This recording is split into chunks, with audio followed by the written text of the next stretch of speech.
Hello everyone, एक बार फिर से स्वागत है आप सारे लोगों का आपके अपने चैनल एस्पिरेंट लाइफ पे।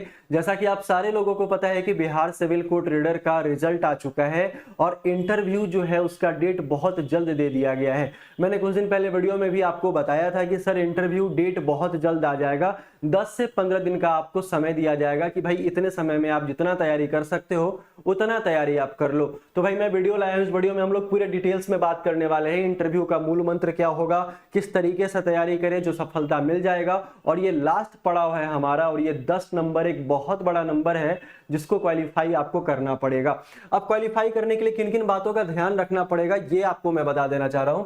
यहाँ पे क्या क्या मिलेगा, सबसे पहले इस वीडियो में आपको इस बात का ख्याल रखिए पहले कि इंटरव्यू डेट जो है आपका वो 3 जून से आपका 7 जून तक दिया गया है। मतलब 5 दिन कंटिन्यू इंटरव्यू होगा। 10 बजे से इंटरव्यू स्टार्ट होगा, 8 बजे आपका रिपोर्टिंग टाइम है जो बच्चों को सेंटर पे पहुंचना है।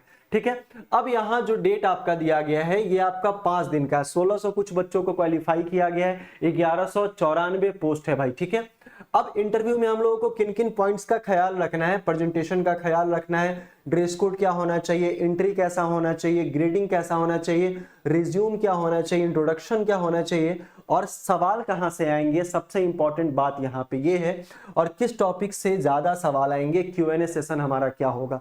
भाई ये सारा का सारा सवाल का आंसर आपको इस वीडियो में मिलने वाला है। तो चैनल को एक बार सब्सक्राइब कर लीजिएगा और वीडियो को एक बार शेयर करना बिल्कुल भी मत भूलिएगा। जिन लोगों को जरूरत है वहां तक ये वीडियो आप लोग थोड़ा सा पहुंचा दीजिएगा। ठीक है, तो हम लोग अगर प्रेजेंटेशन के बारे में बात करें तो भाई प्रेजेंटेशन जो होता है वो उसका सबसे अहम जो पार्ट होता है वो आपका ड्रेस कोड होता है। जैसे पटना हाईकोर्ट का जो आपका इंटरव्यू हुआ था 5 फरवरी से लेकर 18 फरवरी तक, 12-13 दिनों का, जिसमें 1900 बच्चे का वहां इंटरव्यू लिया गया था। अब वहां होता क्या है कि आपको एक प्रॉपर ड्रेस पहनकर जाना पड़ेगा, जैसे कि वहां बहुत सारे बच्चे वहां पे गए थे। ठीक है, तो ड्रेस कोड में क्या होना चाहिए, आपका व्हाइट आपका शर्ट होगा, ब्लैक आपका पैंट होगा, फिर आपका ब्लैक आपका क्या होने वाला है, ब्लेजर होगा, ऑफिशियल शूज होगा, आप टाई भी लगा सकते हैं, कोई इशू नहीं है बॉयज के लिए।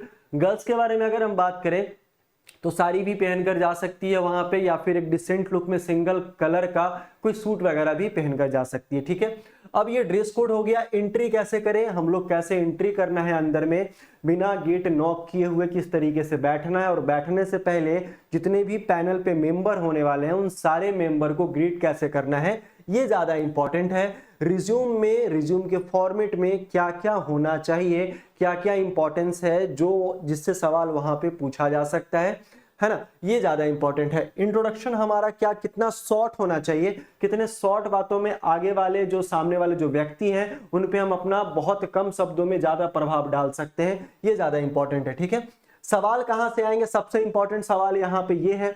दूसरा कि किस टॉपिक से ज्यादातर सवाल आएंगे, Q&A सेशन हमारा क्या क्या होने वाला है। भाई सबसे इंपॉर्टेंट बात है कि आपको थोड़ा सा नॉलेज होना चाहिए करंट अफेयर का, और जो भी आपका न्यायिक जो शब्दावली है, वोकैब है, जो भी जुडिशियरी सिस्टम का जो भी वोकैब है आपका, वो आपको सबसे पहले याद होना चाहिए। ठीक है, करंट अफेयर वगैरह से सवाल तो रहेगा ही, साथ में आपके बैकग्राउंड से भी सवाल रह सकता है जिस सब्जेक्ट से आप पास आउट हुए हैं।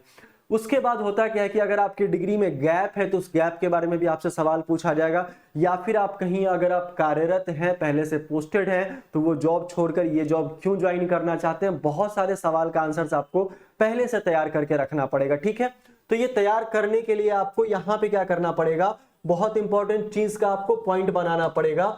और अब आपको करना कुछ नहीं, क्योंकि हम लोगों ने बहुत पहले भी कहा था, मतलब 2-3 दिन पहले कहा था कि एक बैच हम लोग लॉन्च कर रहे हैं, और ये जो बैच है आपका वो 20 मई से आपका लॉन्च हो रहा है, मतलब मंडे से लॉन्च हो रहा है। अब देखो हमारे पास आज 18 क्या हो गया आपका मई हो रहा है, इधर आपका कितना 13 दिन बाकी है, और उधर आपका 3, मतलब मान लो 13-14 दिन ही हमारे पास बाकी है। जिन लोगों का 3 तारीख से एग्जाम आपका स्टार्ट होगा, इंटरव्यू जिन लोगों का स्टार्ट होगा, तो इस 10 से 12 दिनों में हम लोग किस तरीके से तैयारी कर सकते हैं, ये ज्यादा इंपॉर्टेंट है। ठीक है, तो आप अगर आप बैच लेना चाहते हैं, बैच आप परचेज करना चाहते हैं, तो इंक्वायरी नंबर हमारा ये है, इस पे आप एक बार मैसेज कर सकते हैं। बैच के रिगार्डिंग आपको सारा का सारा इंफॉर्मेशन मिल जाएगा, साथ में यहां भी हम लोग डिस्कस करेंगे।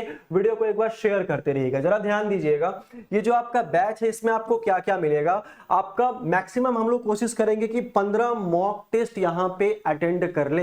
ये सारा का सारा जो बैच है, क्लासेस जो आपका चलेगा वो सिर्फ ऑनलाइन चलने वाला है, ऐप के थ्रू चलने वाला है। ठीक है, तो ये 15 मॉक टेस्ट हम लोग कोशिश करेंगे कि भैया किसी तरीके से अटेंड हो जाए, अगर आप अपना होमवर्क पर डे कंप्लीट कर लेते हैं तो। पूछोगे भाई साहब ये होमवर्क होता क्या है, तो होमवर्क होता है यहाँ पे कि अल्टरनेट डे पे तो हम लोग यहाँ पे रखे थे कि मॉक टेस्ट मॉक इंटरव्यू कराया जाएगा, लेकिन इसको डेली भी कर दिया जा सकता है, कोई इशू नहीं है, ठीक है। विथ आपका टास्क भी दिया जाएगा, मतलब जो आप बेसिक्स से जो आप तैयारी करोगे उतना आपको लिख के एक बार समझ के और तब आपको तैयार होना पड़ेगा इंटरव्यू के लिए। ये आपका पर डे का टास्क होने वाला है, ठीक है। केवल ऑनलाइन मोड वालों के लिए, जो लोग बहुत सारे बच्चे जॉब भी कर रहे हैं, बहुत सारे बच्चे दूर हैं जिनका आना पॉसिबल नहीं है, 12-13 दिनों के लिए आएंगे तो फिर हॉस्टल वगैरह भी अरेंज करना पड़ेगा, बहुत सारी बातें हैं। तो ऑनलाइन में एक प्रॉपर आइडिया भी हो जाता है क्या होगा क्या नहीं होगा, ठीक है। पीडीएफ्स और डेली आपको टारगेट वर्क दिया जाएगा, पीडीएफ वगैरह जिसका मतलब वोकैब वगैरह होता है उसका पूरा का पूरा आपको एक बार देखना पड़ेगा, करंट अफेयर का जो भी होगा पीडीएफ आपको वो आपको अपडेट करा दिया जाएगा वहां पे, ठीक है। तो ये आपका मैं आपको बता देना चाह रहा हूं कि ये 50 बच्चों के लिए एक बहुत ही नॉर्मल फीस रखा गया है, एक नॉर्मल फीस रखा गया है। फर्स्ट 50 बच्चे अगर वहां पे एडमिशन ले लेते हैं तो एक नॉर्मल फीस है, फिर वो बढ़ा दिया जाएगा। फीस के बारे में अगर आप जानकारी चाहते हैं तो इस नंबर पे एक बार मैसेज करके बात कर लीजिएगा, वहां से आपको सारा का सारा इंक्वायरी मिल जाने वाला है, ठीक है। व्हाट्सएप पे एक बार मैसेज कर लीजिएगा। अच्छा, अब क्या है कि भाई ध्यान देना, यहाँ सबसे इंपॉर्टेंट बात है कि वो रीडर वाला तो अभी चलेगा, लेकिन कोर्ट वाले भी बहुत जल्द तैयार हो जाए भाई। कोर्ट का एग्जाम भी बहुत जल्द हो जाएगा, मतलब क्लर्क का मैं बात कर रहा हूँ और प्यून का मैं बात कर रहा हूँ, ठीक है। यहाँ उन लोग के लिए रिवीजन बैच है, यहाँ से भी ले सकते हैं। सबसे पहले इस टेलीग्राम चैनल को ज्वाइन कर लीजिएगा, जिसका लिंक आपके डिस्क्रिप्शन बॉक्स में दिया गया है, जिसका लिंक आपके कमेंट बॉक्स में दिया गया है, पिन किया गया है वहां से। तो ये आप यहां से ज्वाइन कर सकते हैं, ज्वाइन कर लीजिएगा, सारा का सारा इंफॉर्मेशन आपको यहाँ पे मिलता रहता है, ठीक है। तो भाई करना कुछ नहीं है, जितने भी आपके पास पॉइंट्स हैं जो भी है आपके, वो सारे के सारे क्लियर होने चाहिए। और ये जितने भी टॉपिक्स हैं इससे टॉपिक बहुत ही ज्यादा है, ये तो मैंने एक डेमो आपको बताया है किस तरीके का आपका टॉपिक वहां पे होता है। बहुत सारा मन में सवाल भी होगा, हमारे पास भी सवाल है। तो मंडे से बैच आपका स्टार्ट हो रहा है, अपने टाइमिंग के हिसाब से अगर आप जॉब करते हैं तो उस टाइमिंग के हिसाब से आपका टाइम अरेंज कर दिया जाएगा। अगर आप जॉब नहीं करते हैं तो आप जब बोलिएगा तो उस तरीके से बेसिक हम लोग देखेंगे कि वहां पे क्या बेसिक नीड है, उसको फर्स्ट प्रायोरिटी पे रख के आपका जो तैयारी है वो सबसे पहले करा दिया जाएगा, ठीक है। तो फटाफट से ज्वाइन कर लीजिए, हम लोग मिलते हैं फिर से नेक्स्ट वाले वीडियो में। तब तक के लिए बहुत बहुत धन्यवाद, जय हिंद।